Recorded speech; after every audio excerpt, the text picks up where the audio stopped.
Les grands projets pan-canadiens ont été promis. Il faut maintenant livrer la marchandise. Les premiers ministres des provinces sont rassemblés avec Mark Carney et veulent envoyer un message d'unité alors que les menaces de Donald Trump planent toujours. Les Canadiens nous ont donné un mandat, celui de réaliser de grands projets. Nous avons besoin que vous continuiez à travailler ensemble pour proposer des idées et bâtir un consensus autour des projets que vous souhaitez. Mais chaque premier ministre provincial a ses priorités, ses propres intérêts, et M. Carney veut être l'homme qui les rassemble autour de projets communs.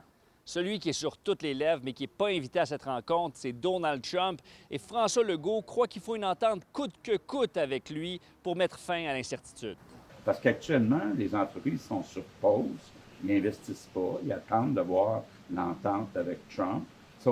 Donc, il est vraiment temps d'avoir une entente, même si ce n'est pas parfait. Moi, je suis le premier à dire, là, je voudrais qu'il y ait zéro tarif sur rien. Je pense que ce que les premiers ministres doivent faire, c'est prévoir plusieurs avenues. Monsieur Trump, il est imprévisible, donc il faut avoir un plan A, B, C, D, E, F, probablement plusieurs plans. Les premiers ministres doivent s'entendre pour négocier d'abord et avant tout entre eux. Ils doivent déterminer qui va perdre, qui va gagner, quelle province va faire une concession. Ils sont des négociations complexes. Les objectifs américains, il y en a plusieurs, ils changent de temps en temps. Ce qui est clair est que le gouvernement du Canada n'accepte pas un mauvais accord. Mais derrière les belles photos de famille ou encore celles du repas d'hier soir entre M. Carney et les premiers ministres des provinces, il demeure des défis de taille. Ce matin, l'Ontario, l'Alberta et la Saskatchewan ont signé un partenariat pour travailler ensemble afin d'exporter plus facilement des minéraux essentiels ou développer des pipelines. Et le premier ministre de l'Ontario, Doug Ford, s'est dit déçu de ne pas avoir un tel accord avec le Québec.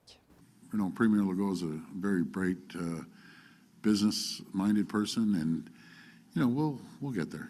They're unique, but we'll get around to getting it done. Bien, écoutez, là, d'abord, concrètement, avec mes collègues, on parle beaucoup de pipeline vers l'ouest, OK? J'ai pas entendu parler mes collègues de pipeline vers l'est dans les 2 derniers jours.